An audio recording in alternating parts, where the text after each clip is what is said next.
National MSc medical teacher association NMMTA राष्ट्रीय medical आयोग NMC के भेदभावपूर्ण नीतियों के खिलाफ आज दिल्ली के जंतर मंतर पर विरोध प्रदर्शन किया गया। राष्ट्रीय चिकित्सा आयोग एनएमसी द्वारा लगाई गई भेदभावपूर्ण नीतियां के रूप में अंडरग्रेड एजुकेट बोर्ड द्वारा अधिनियमित इस आयोजन में पूरे भारत के मेडिकल कॉलेज के गैर चिकित्सक शिक्षकों ने अपनी भागीदारी दी। हाल के वर्ष में एनएमसी द्वारा गैर चिकित्सा शिक्षक के प्रति पक्षपातपूर्ण व्यवहार और भेदभावपूर्ण नीतियों पर चिकित्सा शिक्षा को अपनी नौकरी का डर सता रहा।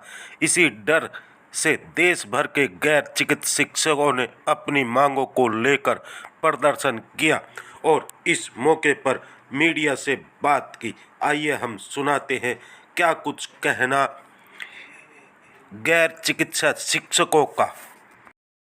मेरा नाम डॉक्टर अयान कुमार दास है। अयान जी, जिस तरह से एनएमसी के खिलाफ जो आप बहुत बात कर रहे हैं कि हमें उनसे मुक्त किया जाए, हम एनएमसी के अधीन हम काम नहीं कर रहे हैं, क्या मामला है? नहीं, अधीन तो हम हमेशा काम करते रहेंगे। देखिए, मेडिकल कॉलेज में जो टीचर पढ़ा रहा है वो तो एनएमसी के अंडर में ही काम करेगा, उसमें कोई दो राय नहीं है। प्रॉब्लम ये है कि एनएमसी हमें हटाना चाह रही है। हमारे जैसे लोग जो लास्ट 70 साल से इस देश के विभिन्न मेडिकल कॉलेज में पढ़ा रहे हैं, उनके अगेंस्ट में एक अनवांटेड मुहिम चला रही है। कुछ गुटों के क्या कहेंगे इन्फ्लुएंस में आके एनएमसी ने ऐसा काम किया है। वो हर 2020 से वो ऐसे गाइडलाइंस निकाल रही है जिससे हमारे लिए मेडिकल कॉलेजेस में पढ़ाना मुश्किल होता जा रहा है। जो एग्जिस्टिंग पढ़ा रहे हैं उनको इस तरह से तंग करने का मतलब नहीं समझ में आता।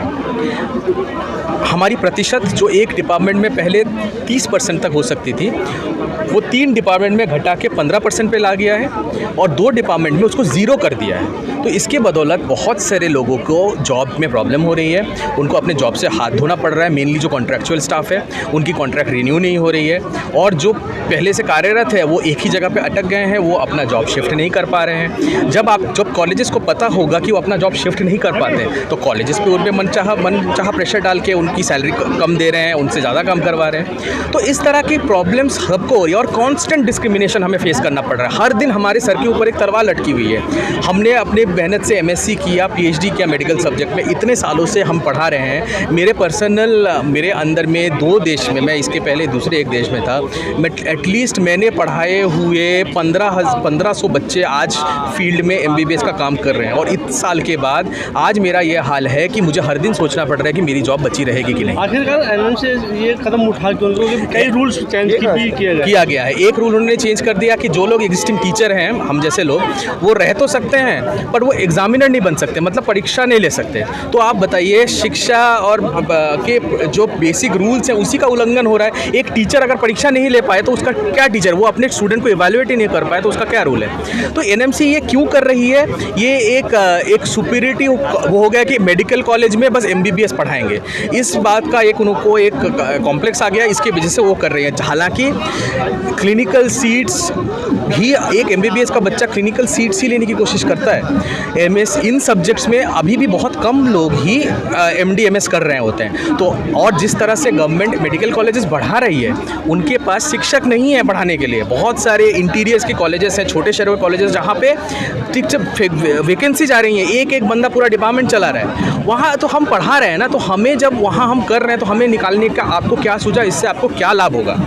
वो डिफरेंट टर्म्स, सीवीएमई और क्लिनिकल ओरिएंटेशन, इन टर्म्स के पीछे छुप के हमारी जॉब को खाना चाहते हैं। इसके बारे में कोई स्वास्थ्य मंत्रालय से हमारी बहुत बार बात हो चुकी है और हम थैंकफुल है। मैं फिर से दोहराऊंगा, स्वास्थ्य मंत्री जो बहुत ही गुणी आदमी है और उन्होंने हमारी बातों को समझा, हमारी बातों को खंगाला और उसने उसके बाद एनएमसी को कहा कि आप वापस लो अपने ये कायदे। बट सबसे हैरानी वाली बात है कि देश के स्वास्थ्य मंत्रालय की बात को एनएमसी दरकिनार कर रही है। लेकिन वहाँ के जो चेयरमैन है लगातार अभी बीच साथ में भी धरना प्रदर्शन किया था, एनएमसी ऑफिस पर भी किया था, उसको आज एक निर्णय। आप बताइए, कुछ दिन पहले डॉक्टर्स ने यहाँ पे धरना प्रदर्शन किया था, वो किस लिए किया था? ताकि हमें अपने जॉब से निकाल दिया जा सके। मेरे जैसा बंदा जो 15 साल से काम कर, उसको निकाल दिया जा सके। उनके जॉब पे कोई खतरा नहीं है। आप सोचिए कितनी, क्या कहेंगे उसको, छोटी मानसिकता है कि आप अपना तो कुछ नहीं, आप दूसरों को जॉब से निकालने के लिए धरना कर रहे हो। हम यहाँ क्यों हैं? हम किसी के अगेंस्ट में नहीं है। हम तो बोल रहे हैं कि इतनी जगह है कि सब जॉब कर सकते हैं, इतनी जगह रिक्त जा रही हैं। हम तो अपनी जान बचाने के लिए यहाँ धरना कर रहे हैं। हमें किसी के अगेंस्ट में कुछ नहीं बोलना। हमारा कहना है कि एक इकोसिस्टम ऐसा होना चाहिए जहाँ सब मिलजुल के काम करें, और इतने सालों से करते आ रहे हैं ना। ऐसा तो कि नया अगर एनएमसी नहीं मानते तो क्या अगला कदम हम गवर्नमेंट को फिर से अपील करेंगे। हमने कोर्ट केस कर रखा है, हम उसका वो करेंगे। इसके अलावा हमारे पास और कोई रास्ता नहीं होगा। हमें भूख हड़ताल या कोई और स्ट्रॉन्ग स्टेप लेना पड़ेगा। बट हमें आशा है कि सरकार हमारी बात को और ज़्यादा स्ट्रॉन्ग तरीके से एनएमसी को समझाएगी और एनएमसी हमारी बातों को सुनेगी। ये जो ह्यूमन रिसोर्स क्राइसिस उन्होंने अचानक से क्रिएट कर दिया है, इस पे वो वापस जाएगी। क्या नाम? नमस्कार, मैं डॉक्टर अर्जुन मैत्रा। अर्जुन जी, क्या मांग है सरकार से जिस तरह से एनएमसी अपनी मनमानी कर रही है? आप हमें सरकार से एक ही प्रश्न अब पूछना है, क्योंकि सरकार तो हमारे साथ आई है।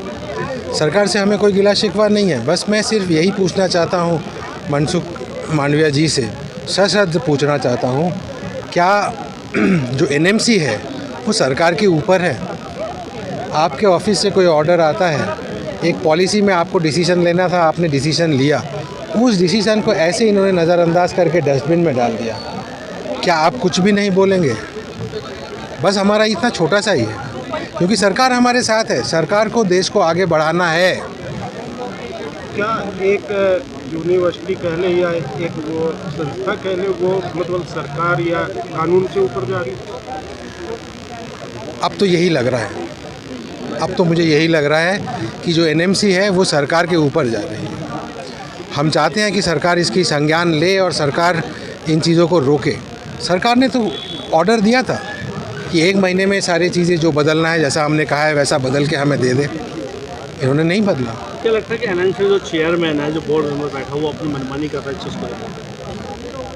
वो पक्षपात कर रहे हैं। एनएमसी के बोर्ड मेंबर्स जो हैं वो पक्षपात कर रहे हैं सीधी पर। वो भी जानते हैं, वो सब कुछ जानते हैं। वो खुलेआम कहते हैं कि मैं नहीं चाहती, तो इससे पता चलता है कि ये उनका पक्षपात है।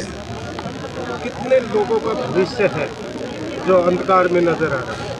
अगर हम मान लेते हैं कि अभी के आज के तारीख में करीब 4,700 लोग मेडिकल कॉलेज में पीएचडी बैकग्राउंड से पढ़ा रहे हैं, तो मान लीजिए 2 से 3 हज़ार लोगों की नौकरी चली जाएगी, जो कि माइक्रोबायोलॉजी में है और फार्माकोलॉजी में है।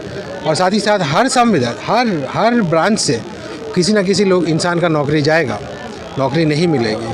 आप मुझे ये बताइए, जब आपको इतने सारे फैकल्टी की ज़रूरत है अभी, और आपके पास फैकल्टी नहीं है, तो तब एक काबिल जो फैकल्टी का ग्रुप है उसको अगर आप सिस्टम से निकाल दोगे तो आप कैसे चलाओगे, कैसे बढ़ाओगे, कैसे होगा? एक टीचर से एक मेडिकल कॉलेज का डिपार्टमेंट चल रहा है। सरकार को भी पता है, और ये सब देखते हुए सरकार ने बाकायदा रिसर्च करके फिर ये डिसीजन लिया था कि पुराने जो रूल्स हैं उस पर वापस आया जाए, जिसको एनएमसी ने नकार दिया, ओनली अपना पक्षपात के लिए। सरकार की तो तारीफ कर रहे हैं, मगर जो एनएमसी वो क्यों नहीं मानती? मैंने आपको कहा वो पक्षपात कर रही है। वो डॉक्टरों की संस्था है, वो कमीशन है जो डॉक्टर्स के लिए बनाया गया है। डॉक्टर्स ही हैं उसमें, वहाँ पे किसी और का रिप्रेजेंटेशन है ही नहीं, जबकि हम लोग भी स्टेक होल्डर्स हैं। हमारा कोई मेंबर उसमें है नहीं, क्योंकि उसमें प्रावधान ही नहीं रखा उन्होंने। यानी कि अपने लोगों को ही ले रहे। हाँ, वो सिर्फ चाहते हैं कि डॉक्टर्स ही रहें इस सिस्टम में। देखिए, जब एक सिस्टम में अलग अलग बैकग्राउंड से, अलग अलग फील्ड से लोग रहते हैं ना, तो उसमें विविधता होती है। जब कोई एक ही बंदा उस सिस्टम को पूरा सा कैप्चर कर ले, उसको मोनोपोली कहते हैं। उसकी अच्छाई बुराई देखने वाला कोई नहीं होता, उसको समझाने वाला कोई नहीं होता, उसको बोलने वाला कोई नहीं होता। हम इसके खिलाफ हैं।